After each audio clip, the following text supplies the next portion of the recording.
नमस्कार दोस्तों, Excel study point की ओर से मैं अनूप गोदियाल आप सभी का स्वागत करता हूं।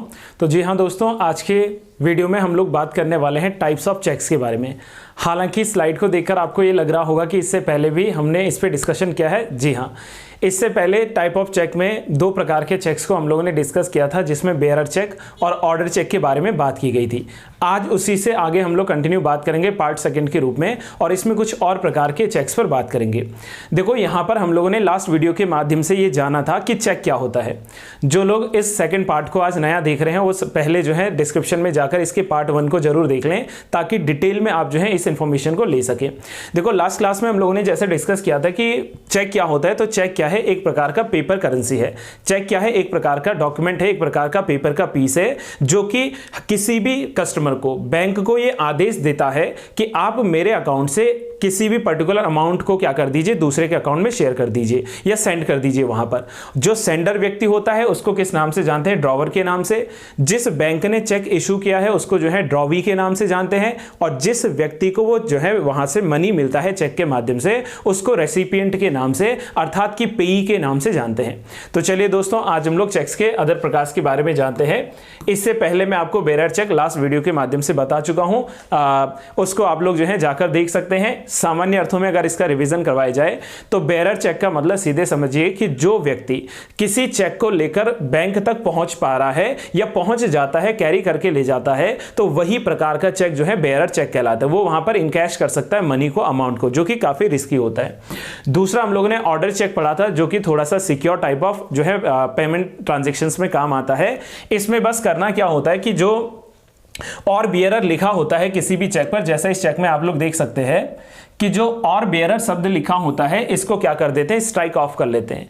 विच मींस कि जो व्यक्ति कैरी करके वहां पर जाएगा उसको पैसा ना देकर बैंक जो है आपसे आपकी आइडेंटिटी पूछेगा, और जिस व्यक्ति का नाम इस चेक पर लिखा हो, सपोज अगर मेरा नाम इस चेक पर लिखा है, तो भाई मुझे ही ये चेक से क्या मिलेगा, पैसा मिलेगा, यानी कि मैं इससे इनकैश कर सकता हूं। तो ये दो प्रकार के चेक हम लोगों ने लास्ट वीडियो में जाने थे। आज हम लोग जो है आगे बात करने वाले हैं। नेक्स्ट आता है फ्रेंड्स हमारे पास में, that is stale cheque. Stale cheque, stale का मतलब क्या है, एक प्रकार से बासी हो गया है चेक। चेक बासी कैसे हो सकता है? देखो, इस पे सपोज करते हैं, मान लीजिए कि कोई चेक है जो कि अनूप के नाम से जो है दिया गया था, और इस चेक को देने वाला जो व्यक्ति है उसने यहां पर कोई एक डेट लिखी थी, और सपोज कर लेते हैं हम लोग यहां पर एक डेट डाल देते हैं, मान लेते हैं कि ये जो है 28/9/2022 की डेट है। तो यानी कि 28/9/2022 से लेकर आने वाले 3 महीनों तक ये चेक जो है वैलिड रहेगा। अगर 3 महीनों के भीतर अनूप नाम के व्यक्ति ने इसको इनकैश नहीं करवाया या फर्दर इसको किसी जो है दूसरे व्यक्ति को इंडोर्स नहीं किया है, तो ये चेक बासी माना जाएगा, विच मींस अब उससे पेमेंट नहीं हो सकता है। तो इस प्रकार के चेक को नाम देते हैं हम लोग कि ये क्या है, स्टेल चेक है। A cheque past is validity 3 months after the date of being issued is called जो है stale cheque. For example, if a cheque is dated October 1st, 2022 and the payee visit the bank for the withdrawal on January 1st, 2013, which means after 3 months, ठीक है, 3 महीने के बाद जा रहा है, then his or her request shall be denied and the check is declared stale by the bank।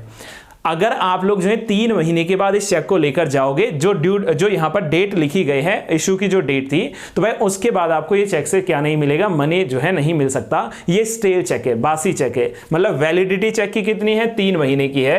तो इस प्रकार के चेक को आप लोग स्टेल चेक का नाम देते हैं। दूसरा आता है ओपन चेक, किसे कहते हैं? देखो, नाम में लिखा है एक प्रकार से ओपन चेक है, विच मीन्स ऐसा कोई भी चेक जिसके लेफ्ट कॉर्नर पर किसी भी प्रकार का क्रॉसिंग ना किया गया हो। ये हमारे पास चेक है, इसके लेफ्ट कॉर्नर पर कोई भी प्रकार का अगर जो है क्रॉसिंग नहीं किया गया है, तो इस प्रकार के चेक को हम लोग ओपन चेक कहते हैं। जो कि ओपन चेक से क्या हो सकता है, आप जो है कैश वहां से क्या कर सकते हैं, इनकैश कर सकते हैं, यानी कि पैसा जो है निकाल सकते हैं। लेकिन अगर चेक पर क्रॉसिंग की गई है तो फिर वहां से आप जो है इनकैश ना करके सिर्फ अकाउंट टू अकाउंट जो है पेमेंट ट्रांसफर कर सकते हैं।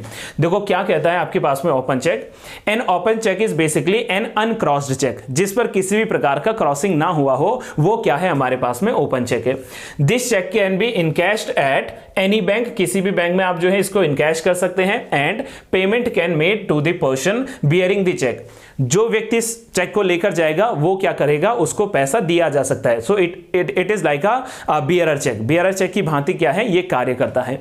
नेक्स्ट आपसे कह रहा है कि दिस चेक इज ट्रांसफरेबल, ये क्या होता है, नेगोशिएबल होता है फ्रॉम द ओरिजिनल पेई, जिसका नाम लिखा था। सपोज किया मैंने अनूप का नाम लिखा था, ठीक है, द ओरिजिनल जो है recipient of the payment to the another payee. अब ये अनूप चाहे तो इसी चेक को जो है किसी थर्ड पार्टी को क्या कर सकता है, इंडोर्स कर सकता है। ये ओपन चेक होता है, ठीक है, तो इसको हम लोग जो है ओपन चेक के नाम से जानते हैं। The issuer need to put His signature on the both the front and the back of the check। जैसे कि आप लोग अगर बैंक में चेक भरने जाते हैं तो सामान्यतः आप लोग जो है इसी प्रकार के ओपन चेक को भरते हैं। तो आपको चेक के फ्रंट में तो सिग्नेचर करना ही करना है, ठीक है, साथ साथ में आपको जो है इसके बैक साइड में भी क्या करना पड़ता है, यहां पर सिग्नेचर करना पड़ता है। So this is about the open cheque. अब यदि अगले चेक की बात करें तो नेक्स्ट जो आता है इसमें वो आता है हमारे पास में crossed cheque. And guys this is important. Cross checked का मतलब कोई एक ऐसा चेक जिस चेक के लेफ्ट कॉर्नर पर आप लोगों ने क्या किया है, क्रॉस किया हो। अब क्रॉस चेक का देखो फायदा क्या है या इसका इंपॉर्टेंस क्या है कि यदि किसी चेक को क्रॉस किया गया है तो उससे आप लोग जो है बैंक में जाकर पैसे को इनकैश नहीं करवा सकते, वहां पर डायरेक्टली आप जो है पैसा नकदी के रूप में नहीं ले सकते, बल्कि उस चेक में जिसको पे कर रहे हो आप लोग, जैसे सपोज कर लीजिए कोई व्यक्ति मुझे क्रॉस चेक यदि भेजता है तो उस व्यक्ति के बैंक अकाउंट से डायरेक्टली मेरे बैंक अकाउंट में वो क्या हो जाएगा, पैसा ट्रांसफर हो जाएगा, पैसा वहां पर क्या हो जाएगा, हस्तांतरित हो जाएगा, ट्रांसफर हो जाएगा। यानी कि यहां पर क्या होता है, अगर आप क्रॉस चेक करते हैं तो बैंक आपको जो है इन हैंड कैश ना देकर आपके जो है अकाउंट में क्या करेगा, आपके अकाउंट में कैश को ट्रांसफर करेगा। चलिए इसको समझते हैं दोस्तों। In this type of cheque no cash withdrawal can be done, कोई जो है कैश आप लोग नहीं विड्रॉ कर सकते हैं। Plus the amount can only be transferred from the drawer's account to the pay account. Who is drawer? His drawer is sender, जो भेज रहा है, and pay is the recipient, जिसको पैसा प्राप्त हो रहा है। Any third party can visit the bank to the submit the check, cheque को सबमिट करेगा लेकिन भाई उसको बैंक पैसा नहीं देगा। ऐसा नहीं कह रहे हैं कि वो सबमिट भी नहीं करने जा सकता। मान लीजिए कि मेरे नाम से चेक आया और मैंने अपने किसी फ्रेंड को या अपने फैमिली मेंबर को दे दिया कि आप बैंक में जाकर चेक जमा कर दीजिए, तो ऐसा नहीं कि बैंक चेक जमा नहीं करेगा, बैंक चेक तो जमा करेगा, लेकिन जिस व्यक्ति के हैंड मैंने क्या किया है, ये चेक भिजवाया है, उसको बैंक पैसा नहीं देगा, कैश के फॉर्म में नहीं देगा, कहेगा कि भाई जिनके नाम का अकाउंट यहां पर है उनमें ये ट्रांसफर कर दी जाएगी money. In case of cross cheque the drawer must draw 2 lines of the left top corner of the cheque, left top corner में 2 क्रॉस करेंगे। अब यहां महत्वपूर्ण क्या आता है दोस्तों कि ये जो क्रॉस चेक होता है, इस क्रॉस चेक के भी कई जो है प्रकार होते हैं। जैसे फॉर एग्जांपल यहां जो मैंने आपको क्रॉसिंग बताई है, ये क्रॉसिंग एक जनरल या सिंपल क्रॉसिंग होती है, जिसको हम लोग जो है सामान्य क्रॉसिंग के रूप में जानते हैं। यानी कि आप जो है मनी को विड्रॉ ना करके मेरे अकाउंट में जिस व्यक्ति को मैंने चेक भेजा है उसके अकाउंट में डायरेक्ट ट्रांसफर कर दीजिए। दूसरा होता है जिस पर हम लोग लिख लेते हैं यहां पर अकाउंट पेई ओनली। अकाउंट पे यहां पर अगर लिख दिया विच मींस कि ये जो व्यक्ति है जिसका हम लोगों ने इसमें नेम लिखा है, पेई का नेम लिखा है, सिर्फ उस व्यक्ति के अकाउंट में क्या किया जा सकता है, इस पैसे को या इसको जो है ट्रांसफर किया जा सकता है। अब ये क्या नहीं होगा, ये वाला चेक जो है ये ट्रांसफरेबल नहीं होगा, नेगोशिएबल नहीं होगा। तो पहले यहां पर हम लोग जान लेते हैं about the types of cross cheque. तो क्रॉस चेक के टाइप कौन कौन से, देखो सबसे पहला सिंपल और general crossing, second is account payee crossing, third and co. And co में क्या होता है कि account payee as well as name of a particular bank लिख दिया जाता है। जैसे अगर अनूप गोदियाल के नाम से जो है कोई चेक दिया गया था और उस पर अकाउंट पेई एंड उसमें SBI लिख दिया जाए या सिर्फ SBI को उसमें कह दिया जाए, तो भाई वो क्या करेगा, उस बैंक में जो है वहां पर दिया जाएगा। और एक पे लिखा जाता है नॉट नेगोशिएबल, विच मीन्स कि आप जो है चेक पर क्रॉसिंग करोगे साथ में नॉट नेगोशिएबल लिख दोगे, अर्थात कि ये अनूप नाम का व्यक्ति किसी थर्ड पार्टी को ये चेक नहीं दे सकता, सिर्फ और सिर्फ इसी व्यक्ति को ये चेक मिलेगा। तो इस प्रकार के चेक को हम लोग नॉट नेगोशिएबल चेक कहते हैं। एक बार वापस समझते हैं। सिंपल क्रॉसिंग, जिसपे सिंपल लेफ्ट कॉर्नर में 2 क्रॉसिंग होगी, आप कैश विड्रॉ ना करके आपके अकाउंट में आएगा। दूसरे में जिसका नाम लिखा होगा अकाउंट पेई का, सिर्फ उसी के अकाउंट में जाएगा। इट मींस ये ट्रांसफरेबल नहीं है, एक व्यक्ति से दूसरे व्यक्ति तक नहीं पहुंच सकता। तीसरे में पर्टिकुलर जो है बैंक का नाम भी मेंशन किया जाएगा। और चौथे में नॉट नेगोशिएबल लिखकर, यानी कि इसको जो है आगे नेगोशिएट नहीं किया जा सकता, किसी थर्ड पार्टी को नहीं दिया जा सकता। और इसको फिल करने के तरीके देखो फ्रेंड्स, मैंने आपको जो बताया है, इसको फिल करने का तरीका कहता है आपसे कि पहले जो है सिंपल है, जनरल क्रॉसिंग है, फिर एंड को में क्या होगा, यहां पर बैंक का नाम भी लिख दिया जाएगा, अकाउंट पे जिसका नाम उस चेक पर है सिर्फ उसके अकाउंट में जो है इसको पेमेंट को होना चाहिए। And last one is not negotiable, यानी कि आप फर्दर इस चेक को किसी थर्ड पार्टी को नहीं दे सकते हैं। इसके बाद नेक्स्ट जो चेक आता है friends, that is the post dated check. आप लोगों ने कई बार सुना होगा कि आप क्या कर दीजिए, पीडीसी कर दीजिए। Now what is PDC, post dated check.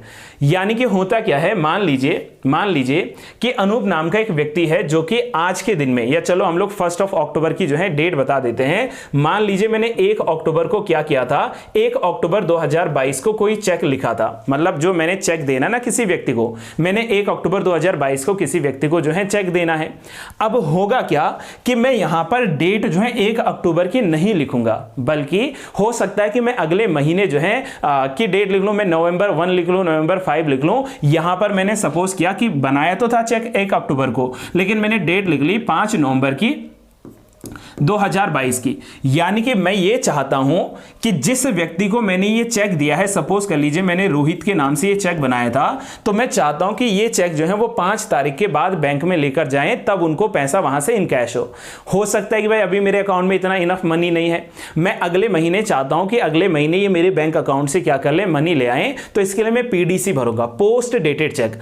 आज की दिनांक के बाद की दिनांक के जो है पर्टिकुलर जो मैं डेट लूंगा, उसके बाद आप लोग चेक को विड्रॉल कर सकते हैं।